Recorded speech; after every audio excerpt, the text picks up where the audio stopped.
adalah singkatan dari garis-garis besar haluan negara yang merupakan haluan negara tentang penyelenggaraan negara dalam garis-garis besar sebagai pernyataan kehendak rakyat secara menyeluruh dan terpadu.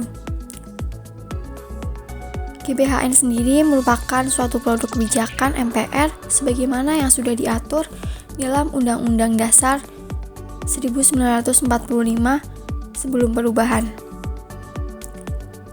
Istilah GBHN ini dimaknai sebagai kehendak rakyat yang menjadi pedoman bagi eksekutif dalam penyelenggaraan pemerintahan. Selain itu, GBHN juga termasuk wujud nyata partisipasi masyarakat dalam pemerintahan sebagai pengejawantahan nilai-nilai demokrasi. Presiden dalam menyelenggarakan pemerintahannya harus berdasarkan haluan negara yang telah ditetapkan atau yang kita sebut sebagai GBHN tadi.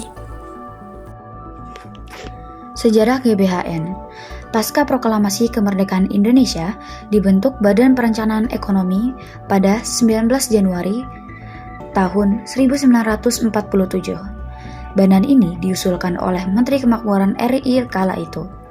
Badan Perencanaan Ekonomi bertugas membuat rencana pembangunan perekonomian untuk jangka waktu 2-3 tahun yang kemudian diperluas menjadi rencana pembangunan 10 tahun.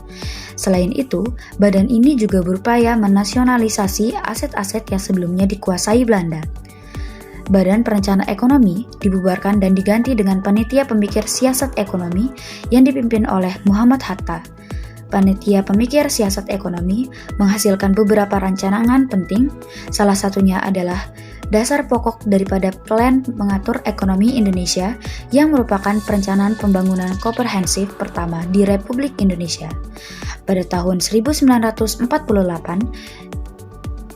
Kasimo selaku Menteri Urusan Bahan Makanan menyusun Plan Produksi 3 Tahun RI yang merupakan upaya untuk mencapai swasembada pangan.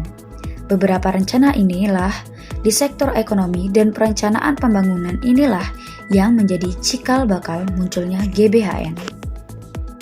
Tujuan GBHN itu sendiri yaitu pertama mewujudkan kehidupan yang demokratis, melindungi hak asasi manusia, dan berkeadilan sosial. Yang kedua, menegakkan supremasi hukum dalam tatanan masyarakat dan bangsa yang beradab. Yang ketiga, mewujudkan masyarakat dan bangsa yang berakhlak mulia, bebas, mandiri, maju, dan sejahtera. Yang keempat, menjaga persatuan dan kesatuan bangsa dalam keagamaan. Yang kelima, meningkatkan kualitas sumber daya manusia dan lingkungan hidup. Dan yang terakhir yaitu yang keenam, menyelenggarakan pemerintah yang efektif, efisien, transparan, dan akuntabel. Salah satu contoh GBHN yaitu GBHN 1998. GBHN 1998 adalah garis-garis besar haluan negara yang dibuat pada tahun 1998. GBHN 1998 ini yaitu dokumen perencanaan pembangunan nasional yang ditetapkan oleh MPR untuk periode 1998 hingga 2003. GBHN ini berisi 9 pokok kebijakan pembangunan nasional. GBHN 1998 adalah GBHN terakhir yang ditetapkan oleh MPR karena pada tahun 2002 GBHN dihapuskan melalui amandemen keempat UUD 1945. Sebagai pengganti GBHN, pemerintah mengadopsi sistem perencanaan pembangunan nasional atau yang dikenal dengan SPPN yang mengatur tentang rencana pembangunan jangka panjang nasional dan rencana pembangunan jangka menengah nasional. Sistem perencanaan pembangunan nasional atau yang dikenal dengan SPPN merajuk pada suatu kerangka kerja yang digunakan oleh pemerintah suatu negara untuk merencanakan dan mengelola pembangunan ekonomi, sosial, dan infrastruktur nasional.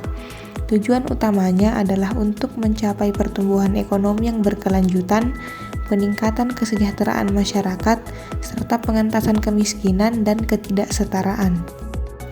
Sejarah SPPN dimulai sejak tahun 2005 di mana Indonesia mulai menggunakan RPJMN atau Rencana Pembangunan Jangka Menengah Nasional yang berlangsung selama 5 tahun. RPJMN menjadi pedoman utama bagi pengembangan berbagai sektor dalam upaya mencapai pertumbuhan ekonomi yang inklusif dan berkelanjutan. Selama berbagai periode, sistem perencanaan pembangunan nasional Indonesia telah mengalami evolusi dan penyesuaian, tetapi tetap menjadi landasan untuk mengarahkan tujuan dan langkah-langkah pembangunan negara secara keseluruhan.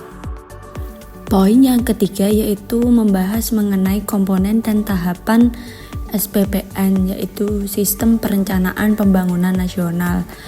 Di sini ada 4 komponen tahapan SPPN. Yang pertama yaitu RPJPN atau Rencana Pembangunan Jangka Panjang Nasional. RPJPN adalah dokumen perencanaan pembangunan nasional untuk periode 20 tahun. RPJPN disusun untuk memberikan arah pembangunan jangka panjang dan menjadi acuan dalam penyusunan RPJMN. RPJPN berisi visi, misi, dan tujuan pembangunan nasional serta strategi untuk mencapainya. Yang kedua yaitu ada RPJMN atau Rencana Pembangunan Jangka Menengah Nasional. RPJMN adalah rencana pembangunan jangka menengah yang disusun untuk periode 5 tahun. RPJMN disusun berdasarkan RPJPN dan menjadi acuan dalam penyusunan RKP. RPJMN juga membuat strategi pembangunan nasional, kebijakan umum, program kementerian atau lembaga, kewilayahan, dan kerangka ekonomi makro. Kemudian yang ketiga yaitu RKP atau Rencana Kerja Pemerintah. RKP adalah dokumen perencanaan nasional untuk periode 1 tahun.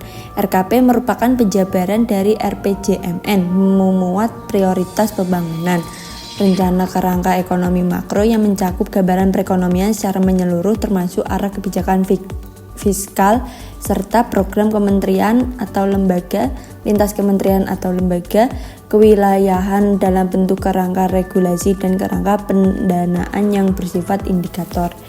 Yang keempat atau yang terakhir yaitu ada APBN atau Anggaran Pendapatan dan Belanja Negara.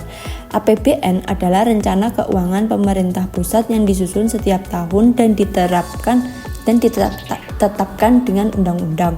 APBN disusun berdasarkan RKP dan menjadi instrumen dalam pelaksanaan kebijakan ekonomi makro serta pembangunan nasional. GBHN memiliki perbedaan dengan RPJPN. Yang pertama, GBHN bersifat top to down, sedangkan RPJPN bersifat partisipatif. Yang kedua, GBHN disusun oleh Dewan Pertahanan Keamanan Nasional suatu lembaga, sedangkan RPJPN disusun bersama-sama secara berjenjang dari bawah ke atas. Terdapat pula tantangan atau hambatan dalam penyusunan dan pelaksanaan serta evaluasi SPPN. Yang pertama yaitu keterbatasan sumber daya. Tantangan dalam menyusun SPPN bisa terkait dengan keterbatasan sumber daya, baik dari segi manusia maupun keuangan. Yang kedua, tidak berhasil dalam pengukuran dan evaluasi. Menentukan indikator yang akurat untuk mengukur pencapaian nilai seringkali kompleks dan interpretasi hasil dapat menjadi tantangan. Tantangan yang ketiga yaitu tidak berfungsinya sinkronisasi data. Mengintegrasikan data dari berbagai sumber untuk evaluasi SPPN bisa saja rumit, terutama jika data tersebut berasal dari sistem yang berbeda. Yang terakhir yaitu perubahan kebijakan atau kurikulum. Tantangan ini muncul jika terjadi perubahan kebijakan atau kurikulum, karena SPPN perlu disesuaikan dengan perubahan-perubahan tersebut. Manfaat SPPN bagi pembangunan nasional. 1. Koordinasi rencana pembangunan. SPPN membantu mengkoordinasikan rencana pembangunan di berbagai sektor, memastikan adanya keselarasan dan integrasi antara tujuan pembangunan jangka panjang dengan program-program yang dijalankan oleh lembaga pemerintah. 2. Peningkatan kualitas hidup masyarakat. Dengan mempertimbangkan kebutuhan yang mendesak dan penting bagi masyarakat, SPPN dapat membantu meningkatkan kualitas penduduk dengan memprioritaskan memprioritaskan infrastruktur pendidikan, kesehatan, dan sektor-sektor penting lainnya. 3. Daya tarik investasi. Rencana pembangunan nasional yang jelas dan terkoordinasi dapat meningkatkan kepercayaan investor dan mendorong investasi baik dari dalam maupun luar negeri, menyokong pertumbuhan ekonomi dan lapangan kerja. 4. Efisiensi penggunaan sumber daya. SPPN membantu dalam alokasi yang efisien dari sumber daya yang terbatas, baik itu sumber daya manusia, keuangan, atau sumber daya lainnya, dengan mengarahkan investasi pada sektor-sektor yang memberikan dampak terbesar bagi pembangunan nasional.